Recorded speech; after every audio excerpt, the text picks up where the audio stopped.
बातमीला सत्याचा आधार म्हणजेच निर्भीड विचार। धुळे जिल्ह्यातील शिरपूर शहरातील मर्चंट्स कोऑपरेटिव्ह बँकेवर अखेर कठोर कारवाई करत भारतीय रिझर्व्ह बँकेने तिचा परवाना रद्द करण्यात आला आहे।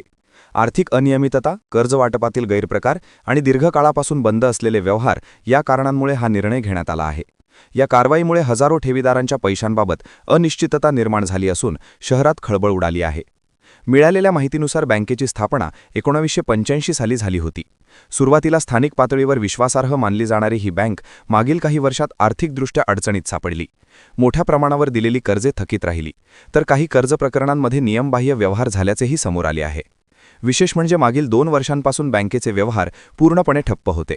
ठेवीदारांना पैसे परत मिळत नसल्यामुळे अनेकांनी प्रशासनाकडे तक्रारी केल्या होत्या। या पार्श्वभूमीवर संबंधित यंत्रणांनी तपास सुरू केला आणि अखेर बँकेचा परवाना रद्द करण्याचा निर्णय घेतला। दरम्यान ठेवीदारांसाठी दिलासा देणारी बाब म्हणजे deposit insurance and credit guarantee corporation अंतर्गत प्रत्येक खातेदाराला जास्तीत जास्त 5 लाख रुपयांपर्यंत विमा संरक्षण मिळण्याची शक्यता आहे। मात्र ही प्रक्रिया पूर्ण होण्यासाठी काही कालावधी लागू शकतो।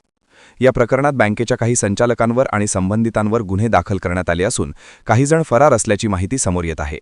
पोलिसांकडून पुढील तपास सुरू आहे। बँकेचा परवाना रद्द झाल्यानंतर ठेवीदारांमध्ये भीती आणि संतापाचे वातावरण निर्माण झाले आहे। आमचे कष्टाचे पैसे सुरक्षित परत मिळावेत अशी मागणी नागरिकांकडून जोर धरत आहे। तसेच दोषींवर कठोर कारवाई करून ठेवीदारांना न्याय द्यावा अशी मागणीही पुढे येत आहे। या बातमीमुळे संपूर्ण शिरपूर तालुक्यात खळबळ माजली आहे।